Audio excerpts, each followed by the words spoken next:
안녕하세요 여러분, 저는 대한민국 인천에 거주하고 있는 청년 굿건이라고 합니다. 저는 래퍼로 활동하고 있고 평소에 사회 문제에도 많은 관심을 가지고 있어서 이렇게 호스트 MC로 함께 하게 되었습니다. 만나서 반갑습니다.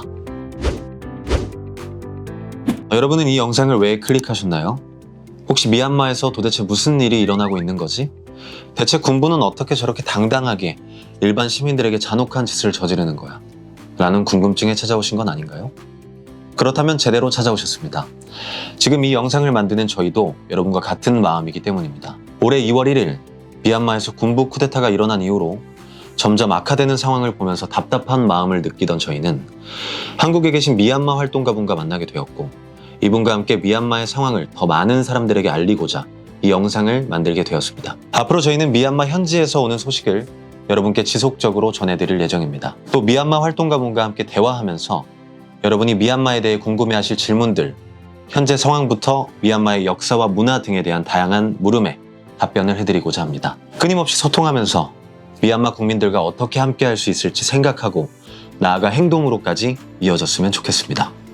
오늘은 미얀마의 역사에 대해 몇 가지 키워드를 뽑아 설명드리겠습니다. 설명이 복잡하더라도 이 키워드들을 기억해 주시면 조금은 이해하기 쉬우실 것 같습니다. 다민족 국가, 식민 지배, 군부 독재, 8888 항쟁, 군부와 SLORC, 아웅산 수치와 NLD, 버마와 미얀마, 부분 민주화, 현재. 미얀마의 역사를 이해하기 위해서는 우선 미얀마가 다민족 국가라는 것을 이해해야 합니다. 그중 버마족이 전체 인구의 70% 정도를 차지하는 가장 대표적인 민족이고 이 다수의 민족들은 고대부터 수차례 전쟁과 통일을 반복해왔습니다. 그러다 전 세계로 휩쓸던 제국주의의 영향을 떨치지 못하고 미얀마는 1885년부터 약 60년 동안 영국과 일본의 식민 지배를 받게 됩니다. 주로 영국의 지배를요. 일본은 영국으로부터 미얀마가 독립하게끔 도와주는 척하다가 나중에 역으로 미얀마를 지배하려 합니다. 참 어이없는 상황이죠. 그렇지만 앞으로 설명드릴 내용이 더욱 어이없으실 겁니다. 식민지배 당시 영국은 미얀마의 국호를 영국령 버마라고 칭합니다. 전체 국민의 70%가 버마족이었으니까요.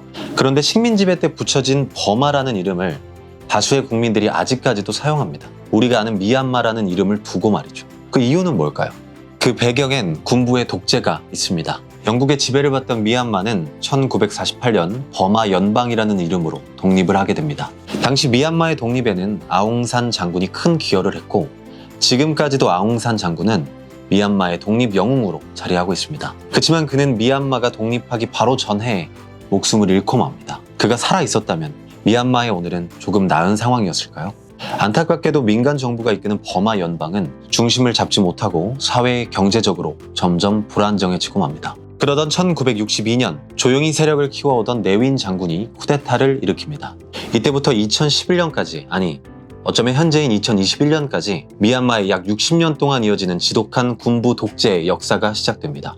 군부는 각종 산업과 경제 체제를 국유화해 자기들 배를 불리는 데만 집중했고 국민들의 생활은 점점 힘들어졌죠. 결국 미얀마 내에서는 여러 차례 시위가 일어납니다. 그때마다 군부는 무력으로 시위를 진압합니다. 내란 진압이라는 명목으로 말이죠. 말이 내란 진압이지 이것은 명백한 민간인 학살이었습니다. 1988년 8월 8일 군부의 만행을 참다 못한 대학생들의 주도로 대규모 반군부 시위가 일어납니다. 바로 8888 항쟁입니다. 이 항쟁에서 군대는 수천 명의 시민들을 학살했고 이로 인해 국제사회로부터 엄청난 지탄을 받습니다. 지금과 비슷한 상황이라고 볼 수도 있겠네요. 군부는 이렇게 계속해서 비인간적 행위를 권력 유지 수단으로 삼았습니다. 나빠진 이미지를 쇄신하기 위해 군부는 국가평화발전평의회 SLORC를 구성합니다. 국가평화발전평의회 이름만 보면 무슨 인권단체인 줄 알겠어요.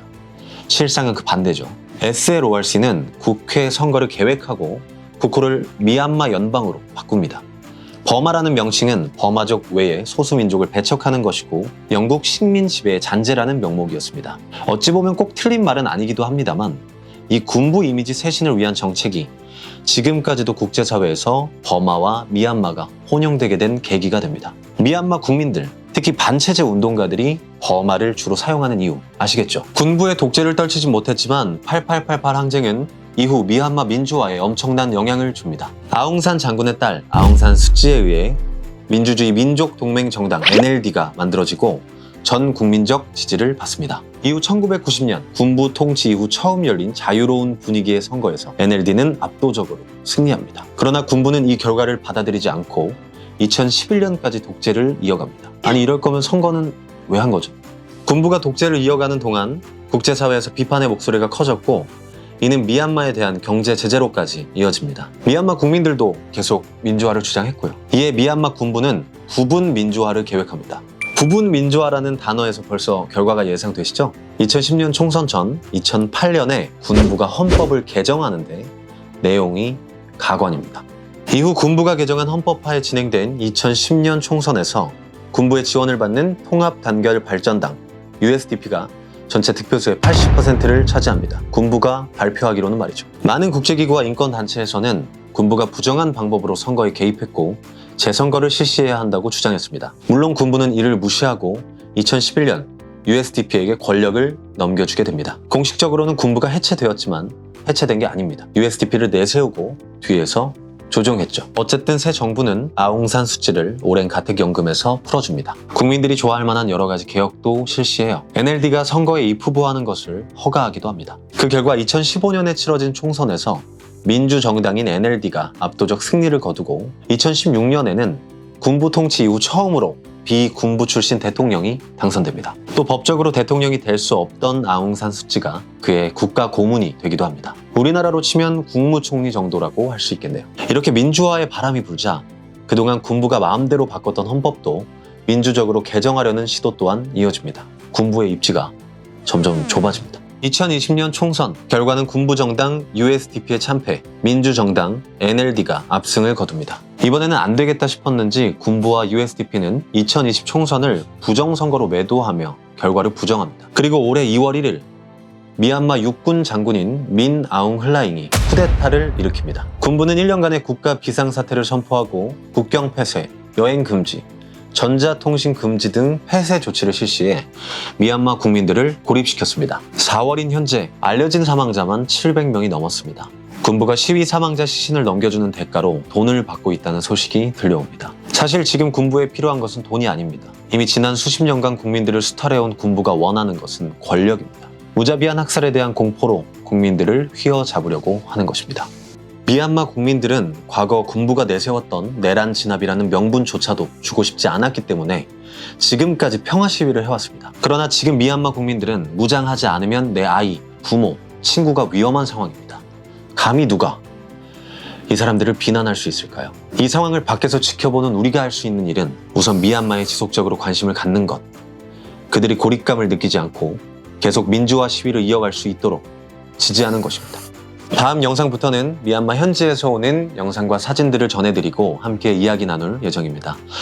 오늘은 저 혼자 여러분께 인사를 드리지만 빠른 시일 내에 미얀마 활동가분과 함께 얼굴을 맞대고 인사드릴 날이 오기를 간절히 바랍니다. 감사합니다. 그 손을 잡아줄게는 2020년 인천 청년의 성평등한 생활문화 확장편의 연장선으로 진행하는 프로젝트입니다. 다양한 나이, 직업, 성, 종교를 가진 청년들이 모여서 서로의 이야기를 나누고 공감했습니다. 그렇게 다른 모양을 가진 우리가 만나서 서로의 다름을 이해하고 살아가는 일상의 이야기들은 성평등에서 더 나아가 인권으로 확장되었고 그 손을 잡아줄게에서 연대의 문제로 이어나가려 합니다. 청년들이 모였고 몇 달간 만나 회의하고 밤새 시나리오 쓰고 섭외, 촬영, 편집하는 모든 이야기 안에는 지구 반대편에 있는 이들과 함께 해야만 한다는 무언가가 있었기 때문입니다. 이 컨텐츠는 청년의 서사로 풀어내는 연대의 이야기가 될 것입니다. 때문에 우리는 감히 가르치지도 내가 더 낫다고 판단하지도 않겠습니다. 저희가 직접 듣고 보고 말하고 공부한 것들을 나누고 지구 반대편에서 일어나는 일상들을 공유할 것입니다. 그 과정에서 이와 같은 움직임에 같이 참여하실 분들, 그리고 우리가 함께 할 수 있는 일들을 찾는다면 우리의 목소리는 할 일을 다한 겁니다. 어느 곳에서나 안전하고 평등한 생활 문화가 마련되기를, 청년 세대를 시작으로 전 세대의 문화로 확산되길 바랍니다.